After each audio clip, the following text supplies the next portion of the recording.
If you have been paying attention, the OnePlus 10 Pro has mostly received negative feedback. Another strange thing is the fact that two of the biggest tech reviewers on YouTube, MKBHD and Mrwhosetheboss, have not posted any reviews about this phone, and the phone has been out for over 3 weeks now. Nonetheless, let's discuss the reasons why this phone got mostly negative reviews. Now, emphasis on the mostly because I believe it's still a solid phone for what it offers, but people did expect more from OnePlus.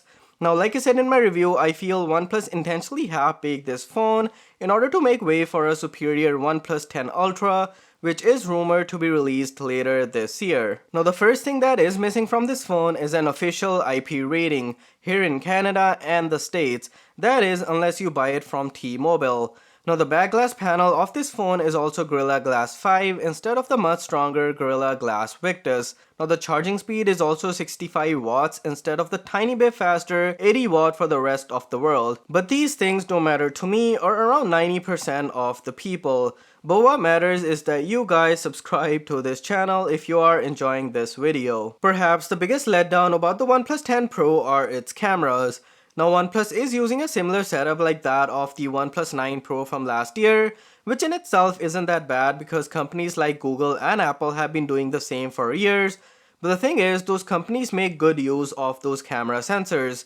The shots taken with an iPhone or a Google Pixel are considered to be some of the best out there. Whereas with OnePlus, the shots are still relatively fine and not great. I thought pouring $150 million into this Hasselblad partnership would mean that OnePlus would finally nail their image processing, but that's not really the case. Now, I know there is a pro mode in this phone that can actually take some really great shots, but the thing is that mode is actually for professional smartphone photographers and not for day-to-day use. In my testing of the device, the ultrawide produces cooler shots when compared to the main and the telephoto lens. Not only that, but the shots are also not as detailed as I expected. Now, the ultrawide even lost the autofocus from last year and contains no macro mode, and that basically means last year's ultrawide on the OnePlus 9 Pro was actually better than this year. The telephoto lens also remains unchanged. It's the same 8 megapixel 3.3 times optical zoom sensor that produces good shots, but once again not much detail due to the lower resolution. Now, even if you get past these drawbacks, there is no way OnePlus should get away with the video mess on this phone. As I mentioned in my review, OnePlus made some glaring mistakes in the video department. First of all, the resolution and the frame rate are in separate menus.